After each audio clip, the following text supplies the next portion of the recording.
हिंद वंदे मातरम दोस्तों। मैं आशुतोष आपके अपने YouTube channel JMD exam crack पर आप सभी का बहुत बहुत स्वागत करता हूं। बीपीएससी के महत्वपूर्ण प्रश्नों की श्रृंखला जीके जीएस में आप सभी का बहुत बहुत स्वागत है। हम आपके लिए महत्वपूर्ण प्रश्नों की श्रृंखला लेकर हाजिर हुए हैं। आइए देर न करते हुए प्रश्नों की श्रृंखला को एक एक कर डिस्कस करते हैं। पूछ रहा है, हड़प्पाई स्थलों में कांस की मूर्ति कहाँ पर से प्राप्त हुई? क्या आप सभी लोग जानते हो हड़प्पा से, या कालीबंगन से, या चनुदड़ो से, या मोहनजोदड़ो से? तो आप सभी लोग जानते हैं जो नर्तकी की मूर्ति हुई वो कहाँ से प्राप्त हुई? मोहनजोदड़ो से। मोहनजोदड़ो का अर्थ होता है मृतकों का टीला। मृतकों का टीला, मृतकों का टीला होता है। क्या होता है? मृतकों का टीला। टीला होता है, इसका मतलब मृतकों का टीला होता है। बात करते हैं, सिंधु घाटी सभ्यता का एक स्थल माना जाता है और ये जो है ये इसकी खोज के बनाया गया लमसम इसका है 2500 ईसा पूर्व के लगभग। 2500 ईसा पूर्व के लगभग ये बनाया गया था। आइए अगले प्रश्न की बात करते हैं, क्वेश्चन नंबर 2 के बारे में। क्वेश्चन नंबर 2 क्या कहता है? आर्य भारत में सबसे पहले कहाँ बसे?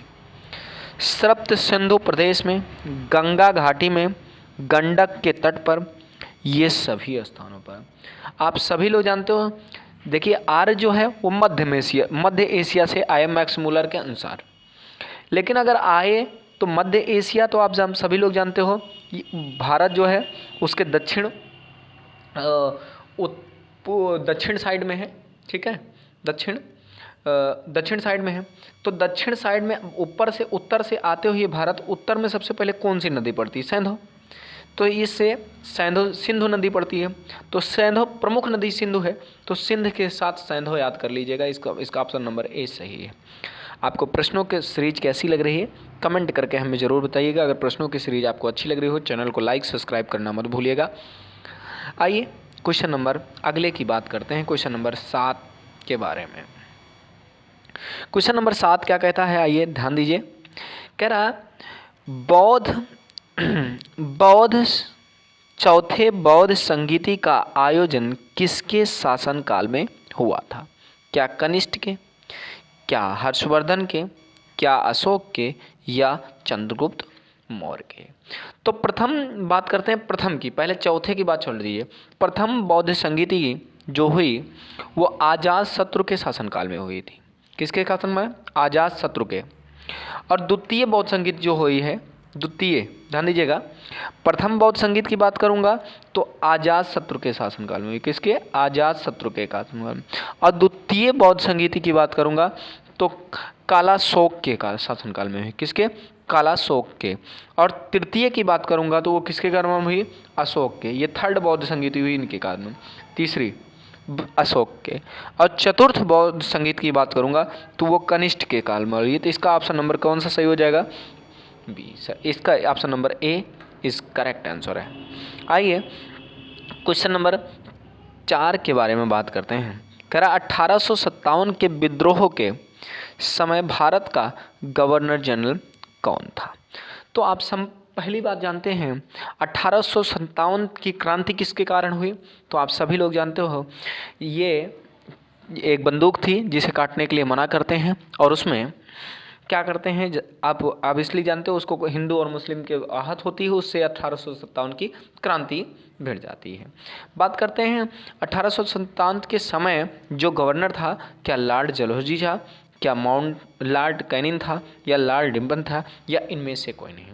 तो 1857 के समय जो था वो लॉर्ड कैनिंग था। कौन था? लॉर्ड कैनिंग, जिसने 1858 में विक्टोरिया घोषणा के पश्चात प्रथम वायसराय बनाया गया। और ये कब बना था? तो ये 1858 में बना था। कब बना था? 1858 में। कब बना था? ये 1858 में बना था।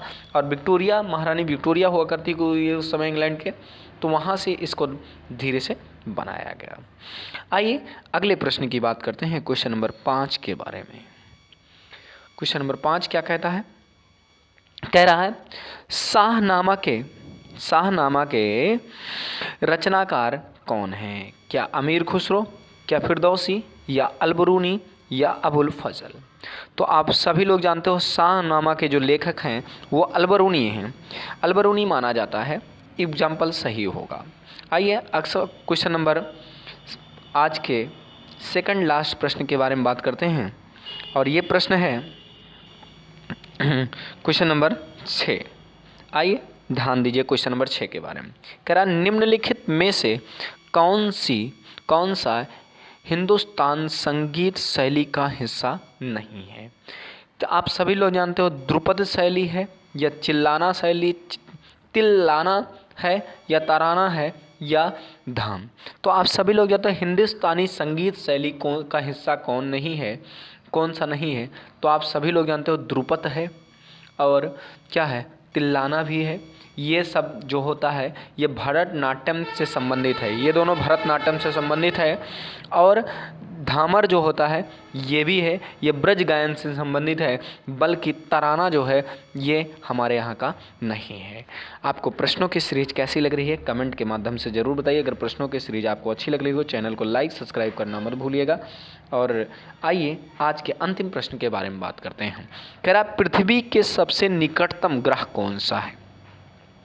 पृथ्वी के सबसे निकटतम ग्रह की बात करूंगा, क्या मंगल है, क्या शुक्र है, क्या बुध है, क्या चंद्रमा है? तो पहली बात जान लीजिए चंद्रमा तो एक उपग्रह, ये गलत हो गया, ऑब्वियसली क्लियर हो जा रहा होगा। अब बात करते हैं मंगल। तो मंगल आप जानते हो सबसे पहले कौन सा ग्रह आता है? सूर्य आता है, सूर्य, फिर सूर्य के बाद बुध, शुक्र, पृथ्वी, मंगल। बुध, शुक्र, पृथ्वी, मंगल आता है। सन आएगा, फिर बुध, शुक्र, पृथ्वी, मंगल आता है। तो पृथ्वी के सबसे नज़दीकी बात करूंगा तो ये कौन सा ग्रह है?